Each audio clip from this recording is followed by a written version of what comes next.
Baik, Assalamualaikum warahmatullahi wabarakatuh. Om Swastiastu, Salam Nama Budaya, Salam Sejahtera untuk kita semua. Pada kesempatan kali ini, kami dari kelompok 2 Ilmu Peternakan akan mempresentasikan terkait dengan materi Manajemen Peternakan pada Kambing Etawa dengan dosen pengampu mata kuliah yaitu Dr. Hewan Jogorte Sari Nindya, MSI. Pertama, perkenankan saya untuk memperkenalkan diri serta anggota kelompok saya. Pertama, ada Juan Eriona dengan NIM terakhir 082. Kedua, ada Yunik Insanilahia dengan NIM terakhir 083. Ketiga, ada Talita Hajina BRC Tepu dengan NIM terakhir 084. Kelima, ada Nikade Kamala Dewi dengan NIM terakhir 085. Selanjutnya ada Levira dengan NIM terakhir 086. Ada Egrina Sontabako dengan NIM terakhir 087. Ada Ivan CS Merling dengan NIM terakhir 088. Dan terakhir ada Dewa Akbar Maulana dengan NIM terakhir 089.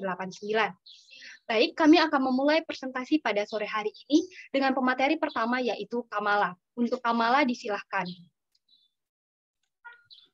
Baik, terima kasih. Saya Kamala dengan NIM akhir 085 akan menjelaskan mengenai apa itu kambing etawa. Jadi, kambing etawa ini merupakan kambing yang didatangkan dari India atau biasa disebut dengan kambing Jamnapari, di mana kambing ini masuk ke Indonesia dimulai pada masa kolonial Belanda menjelang kemerdekaan, yaitu sekitar tahun 1930. Yang mana kambing etawa ini dibawa oleh seorang penumpang kapal asal Belanda menuju ke Pulau Jawa. Pada saat ini, kambing etawa sudah dibiakkan di Indonesia.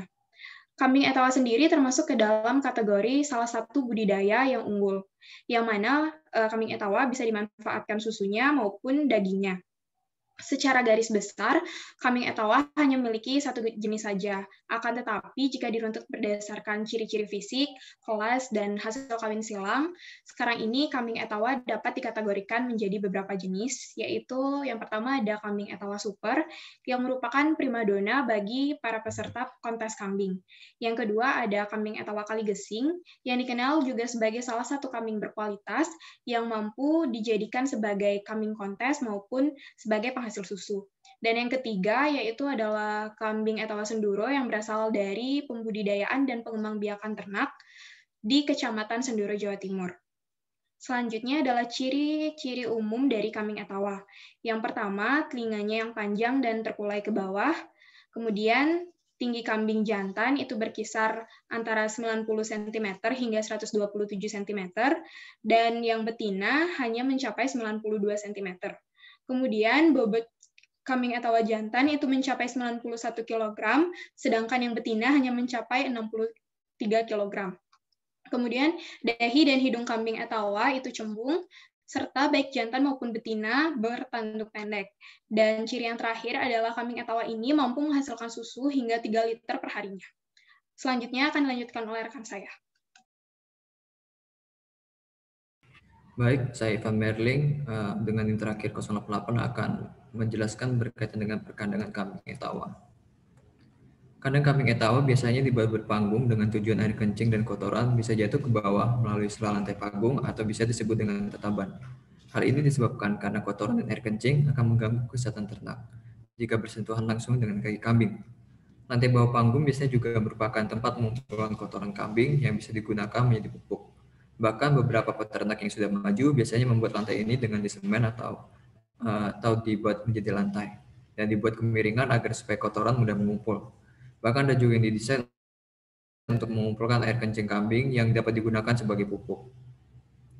Membangun kandang kambing etawa memang sebaiknya tidak terlalu dekat dengan pemukiman. Namun jika memang terpaksa agar tidak terlalu riskan, perlu rajin membersihkan dan dengan sanitasi kandang yang baik agar tidak menimbulkan bau yang mengganggu. Desain kandang panggung itu 100 cm dari tanah. Jarak tersebut untuk memudahkan peternak dalam membersihkan dan mengumpulkan kotoran yang jatuh ke bawah lantai kandang. Selain itu, dengan jarak tersebut, kambing tidak akan bersentuhan secara langsung dengan kotorannya. Jarak antara tanah dengan lantai kandang ini harus diusahakan tidak lebih dari 100 cm, karena akan terlalu tinggi dan menyusahkan ternak untuk masuk ke kandang. Untuk perkembangan optimal, kandang kambing etawa harus memiliki sirkulasi udara yang bagus.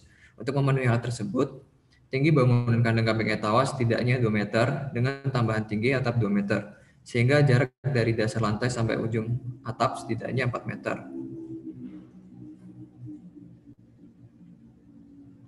Dan berikut kriteria perkandangan kambing etawa.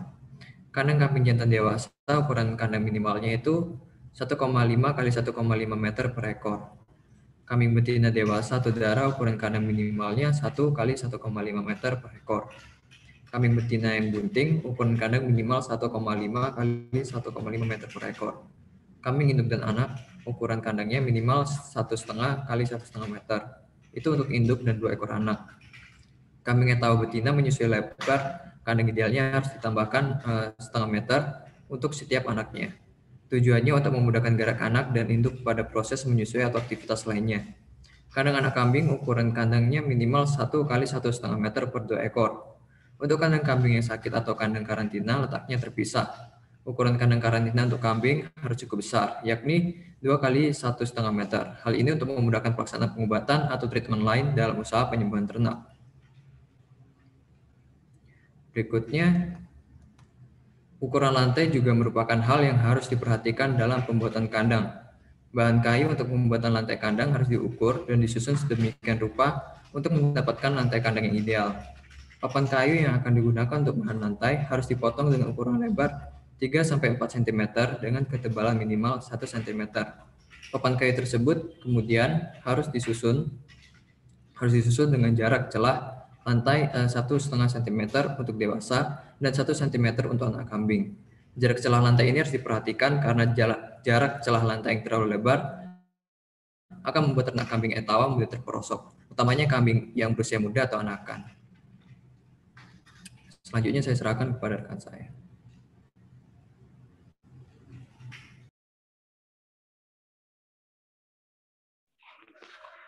Pembibitan dan pengemukan. Usaha pembibitan adalah pemeliharaan ternak kambing dengan cara mengembangkan ternak tersebut. Yang jantan digunakan untuk dijual, sedangkan yang betina untuk calon indukan atau bisa dijual juga. Pemeliharaan induk anak merupakan sistem pemeliharaan yang dilakukan dalam usaha pembibitan. Dari induk bunting sampai melahirkan, kemudian pembesaran anak yang dilahirkan. Pemeliharaan induk anak mulai kandungan umur 2 bulan terakhir dengan pemisahan dari kambing lainnya. Hal ini dilakukan untuk menghindari penandukan-penandukan dari kambing lainnya. Setelah itu, pemberian makanan bergizi. Pemberian makanan bergizi ini digunakan untuk perkembangan fetus agar calon anak memiliki badan yang sehat. Berolahraga perlu dilakukan untuk induk bunting karena biasanya induk bunting dipelihara secara intensif sehingga kadang mengalami kegemukan yang mengakibatkan sulitnya kelahiran. Maka dari itu, olahraga perlu dilakukan untuk memperlancar peredaran darah dan menghindarkan dari kegemukan sehingga proses kelahiran lancar. Setelah itu, untuk cempe, bantuan pemberian kolostrum. Kolostrum biasanya dikeluarkan sejak induk melahirkan sampai 1 minggu setelah kelahiran. Kolostrum digunakan untuk pembentukan antibodi. Penyampihan dilakukan umur 2,5 bulan. Setelah ini akan dilanjutkan oleh teman saya. Next.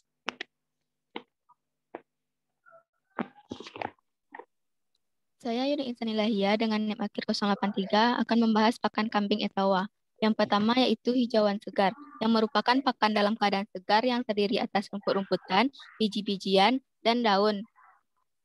Contohnya rumput gajah, rumput odot, dan daun sangon. Hijauan ini sangat banyak mengandung karbohidrat yang berperan penting dalam memberi energi pada kambing.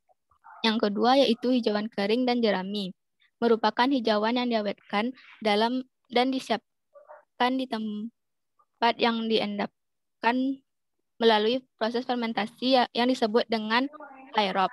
Proses ini melibatkan bakteri atau mikroba yang membentuk asam susu. Kandungan air pada pakan ini 60% dan serat kasar lebih dari 18%.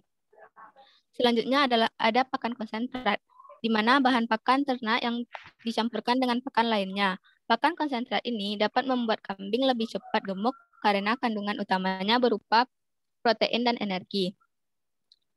Dan selanjutnya ada pakan suase, yang merupakan hijauan yang disimpan beberapa hari dalam keadaan segar yang bertujuan untuk efisiensi tenaga peternak.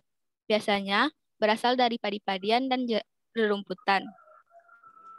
Dengan adanya pakan ini dapat membuat kesediaan pakan kambing tidak berkurang dan dapat diberikan kapan saja. Selain pakan tersebut, kambing etawa juga memerlukan vitamin dan mineral. Vitamin berperan penting untuk mengoptimalkan pertumbuhan dan menjaga fungsi alami dan sistem pertumbuhan kambing. Vitamin dibagi menjadi dua, yaitu yang larut dalam air dan yang larut dalam minyak. Yang larut dalam air contohnya yaitu vitamin B kompleks, B6, B12, C kolin, biotin, dan inondol. Vitamin yang larut dalam minyak contohnya vitamin A, vitamin D, vitamin E, dan vitamin K. Selanjutnya mineral. Terdapat dua macam yaitu makro dan mikro.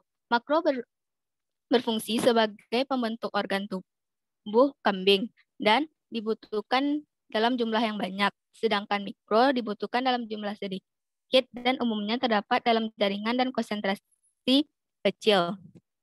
Pakan ternak ini diberikan setidaknya 2 kali sehari sebanyak 10% dari berat kambing dan air 1,5 hingga 2,5 liter untuk 1 ekor kambing per harinya. Ada 4 kunci penting dalam menyusun komposisi pakan, yaitu mudah didapat, bervariasi, tidak beracun, dan harga terjangkau. Dan selanjutnya akan dijelaskan oleh rekan saya.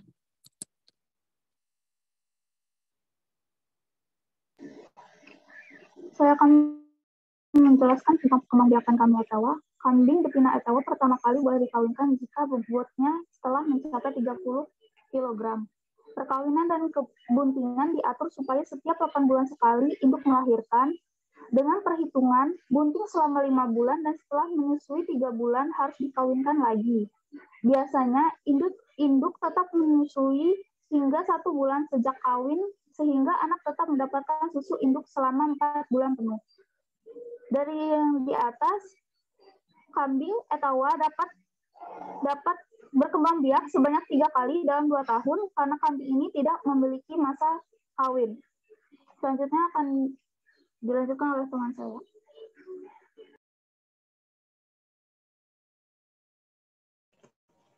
Baik, perkenalkan saya Grina Sontabako dengan NIM akhir 087. Saya akan menjelaskan tentang pemasaran kambing etawa. Pemasaran merupakan faktor penting suatu usaha. Pemasaran biasanya dilakukan dengan berbagai cara dan bergantung dengan beberapa faktor seperti kualitas produk, harga pasar, sasaran, dan cara pendistribusiannya. Pemasaran kambing etawa sendiri dapat menghasilkan beberapa produk yang berpotensi baik. Kambing etawa yang merupakan kambing asli dari India ini biasanya akan diperanakkan atau disilangkan dengan kambing lokal dan menghasilkan kambing hibrida yang dikenal sebagai kambing peranakan etawa. Kambing PE inilah atau peranakan etawa inilah yang biasanya lebih banyak diternakan oleh masyarakat sebagai penghasil susu yang cukup potensial. Selain itu, beternak kambing peranakan etawa maupun etawa dapat digunakan sebagai sumber pendapatan alternatif oleh peternak yang sangat menjanjikan bila ditekuni secara serius. Selain menghasilkan susu, kambing etawa juga berpotensi sebagai penghasil daging, sehingga pejantan kambing etawa banyak digunakan oleh peternak untuk memperbaiki kualitas kambing lokal pedaging. Karena perkawinan silang ini dapat menghasilkan kambing dengan sosok badan yang lebih besar, layaknya kambing etawa. Tidak hanya susu dan daging, kotoran dari kambing dapat digunakan sebagai pupuk organik. Sedangkan kulitnya karena mempunyai ukuran yang lebih besar dari kulit kambing lokal, sehingga kulit kambing ini banyak dicari orang untuk dijadikan sebagai bahan kerajinan kulit. Slide selanjutnya.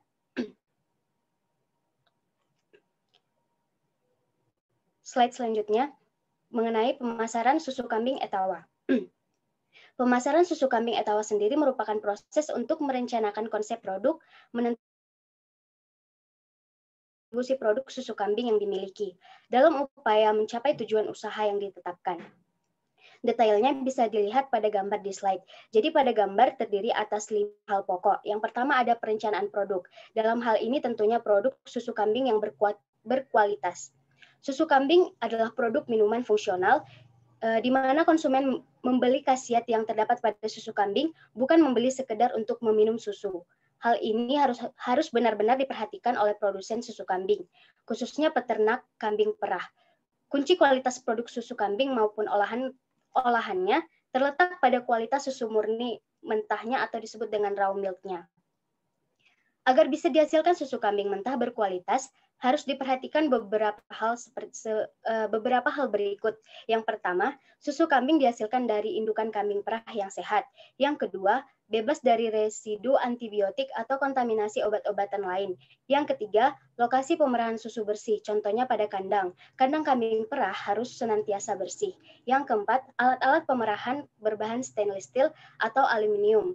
Yang kelima, proses pemerahan dilakukan dengan tata cara yang benar. Dan yang terakhir, kemasan yang digunakan adalah bahan yang direkomendasikan untuk mengemas produk susu.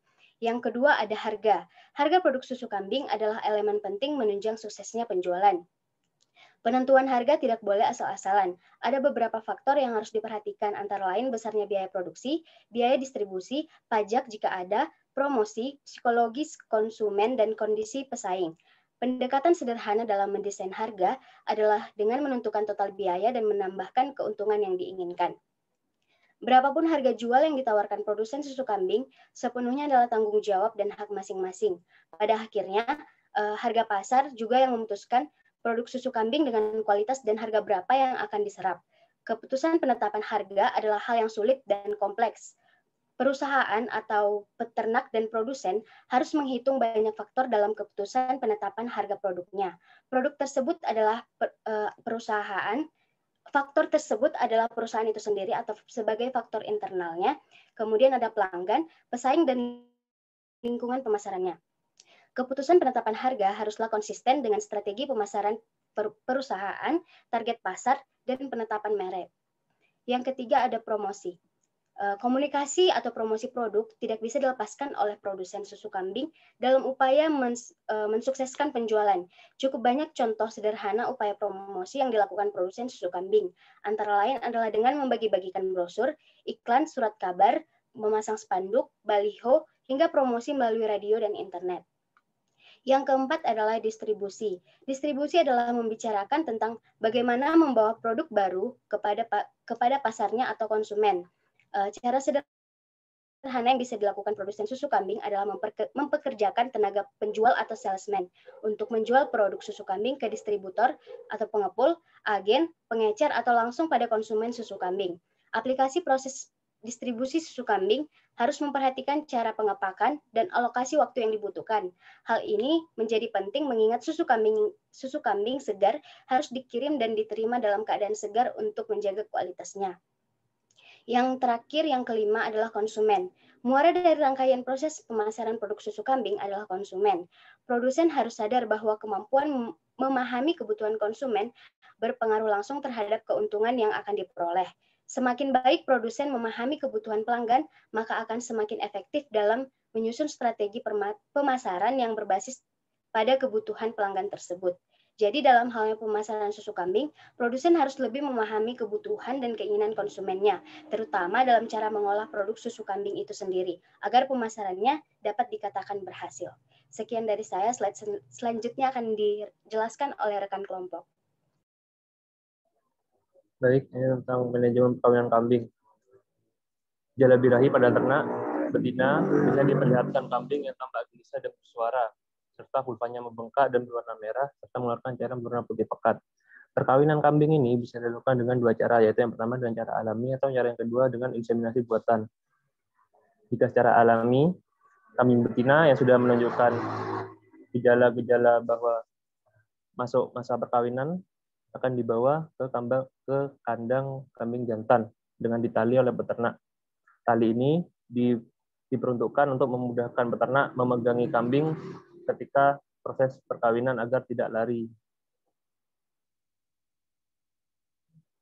Setelah terjadi proses perkawinan, biasanya kambing betina akan dibawa berlari-lari sebentar agar sperma yang dari kambing jantan tidak keluar dan proses pembuahannya terjadi secara maksimal.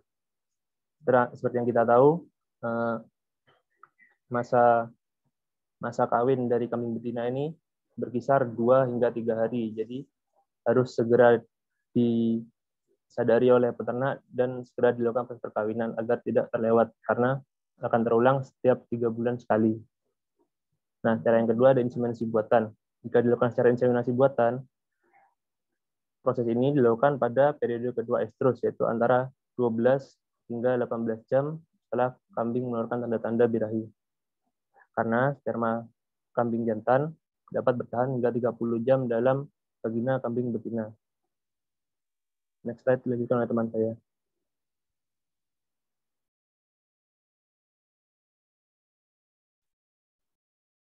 Baik, selanjutnya saya akan menjelaskan terkait dengan materi manajemen penyakit pada kambing etawa. Sebelumnya, perkenalkan saya Levira dengan NIM terakhir 086. Baik, tidak jarang penyakit pada kambing etawa ini terdapat pada bagian dalam tubuh kambing etawa ataupun bagian luar tubuh kambing etawa. Yang pertama itu ada penyakit mata. Nah, penyakit mata yang menyerang kambing etawa ini ada dua faktor yang memengaruhi, yaitu pertama faktor cuaca dan kedua adalah faktor daya tahan tubuh. Jadi ketika cuacanya tidak baik dan juga terjadi penurunan daya tahan tubuh, maka penyakit mata ini akan menyerang pada kambing etawa. Nah, lalu bagaimana cara untuk mengobatinya? Cara mengobatinya itu dapat dilakukan dengan 3 bahan, yaitu daun sirih, garam, dan air panas. Di mana daun sirih ini ditumbuk dan juga dicampurkan dengan garam beserta air panas dan selanjutnya dikompres pada bagian mata dari kambing etawa yang terserang penyakit. Lalu yang kedua adalah penyakit batuk dan flu. Untuk penyakit batuk flu ini pada kambing, gejalanya biasanya kambingnya itu akan susah untuk bernapas dan juga kambing akan batuk-batuk selayaknya manusia. Nah, apa sih penyebab atau faktor dari penyakit batuk flu ini? Faktor penyebabnya itu adalah makanan yang terkena air hujan sehingga makanan tersebut menjadi lembab. Lalu cara kita untuk mengobatinya adalah dengan menggunakan beras kencur dan juga beras kencur yang dicampurkan dengan air panas lalu diminumkan kepada kambing etawa. Dan selanjutnya ada penyakit cacingan. Untuk penyakit cacingan ini merupakan penyakit yang paling sering terjadi dan juga hampir terjadi di seluruh kambing etawa. Nah, tentunya untuk faktornya itu adalah faktor makanan, di mana makanan-makanan yang masuk kepada kambing itu ada mengandung benih-benih penyakit yang dapat menyebabkan penyakit cacingan. Dan untuk cara mengobatinya itu dapat kita lakukan dengan meminumkan si kambing etawa ini dengan campuran pada tebu hitam dan juga gula merah, atau kalau misalnya dia masih tidak mau makan untuk kambing etawanya itu dapat diminumkan temu kireng dengan campuran garam, di mana garam ini berfungsi untuk merangsang agar si kambing etawanya ini mau untuk makan. Akan tetapi apabila bobot dari tubuh kambing etawa ini masih terus menurun, itu dapat dimakankan dengan daun jimitri, atau selanjutnya itu bisa juga dengan obat suntikan seperti yang tertera pada gambar. Oke, selanjutnya.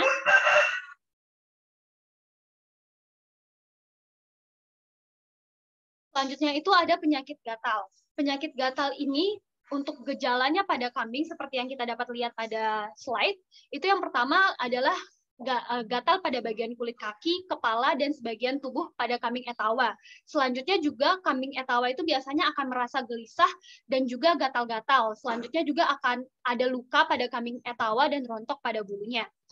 Nah, untuk pengobatannya sendiri, pengobatannya itu bisa kita lakukan dengan memisahkan antara kambing yang terkena penyakit gatal itu dengan kambing yang masih sehat.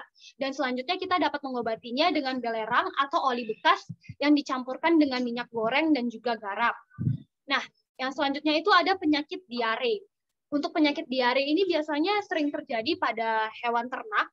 Salah satunya juga kambing etawa, di mana penyebabnya itu makanan, baik karena dia kelebihan makanan ataupun karena memakan makanan hijauan yang daunnya itu masih muda, jadi yang memang tidak cocok.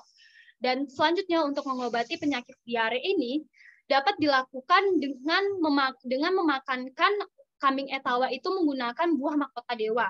Jadi buah mahkota dewa itu dicampurkan dengan garam untuk mengobati kambing etawanya. Akan tetapi kan tidak semua daerah di Indonesia itu memiliki buah mahkota dewa. Jadi itu dapat diganti dengan daun jambu biji. Nah, daun jambu biji inilah yang dicampurkan dengan garam dan diminumkan kepada kambing etawa apabila tidak ada buah mahkota dewa. Lalu selanjutnya itu ada penyakit mastitis. Untuk penyakit mastitis atau penyakit susu ini, biasanya gejalanya itu adalah ambing susu membengkak dan kambingnya itu akan demam. Selanjutnya juga kambingnya itu akan susah untuk makan karena nafsu makannya itu menurun. Itu dapat kita lihat pada gambar di mana itu ambing susunya itu membengkak. Nah, untuk cara mengobati penyakit mastitis ini adalah dengan mengoleskan bawang putih. Dan biasanya kalau memang sudah terlalu parah, maka akan menggunakan antibiotik. Selanjutnya. Berapa saya ditanya? Oke, selanjutnya itu ada penyakit kembung. Untuk penyakit kembung sendiri, seperti yang kita dapat lihat pada slide, itu yang pertama untuk gejalanya itu yang pertama gelisah, lalu susah nafas untuk kambingnya, terus perut sebelah kiri bagian atasnya itu akan kembung, dan kalau misalnya kita tepuk pada bagian yang kembung itu akan berbunyi agak keras. Nah, untuk cara mengobatinya itu adalah pertama kita memisahkan kambing yang memiliki penyakit kembung itu dengan kambing biasa, dengan kambing yang sehat lalu diobati. Dan terakhir itu ada penyakit tetanus. Untuk penyakit tetanus ini merupakan penyakit yang sangat sulit untuk diobati, tetapi kita dapat melakukan upaya preventif atau tindakan preventif dengan memotong ujung plasenta yang basah dan agak panjang pada kambing etawa untuk diolesi kunyit, karena biasanya pada ujung plasenta itulah terdapat baksil bakteri. Baik, sekian yang dapat saya sampaikan. Dan sekian yang dapat kelompok kami sampaikan. Wassalamualaikum warahmatullahi wabarakatuh. Om Santi Santi Santi Om.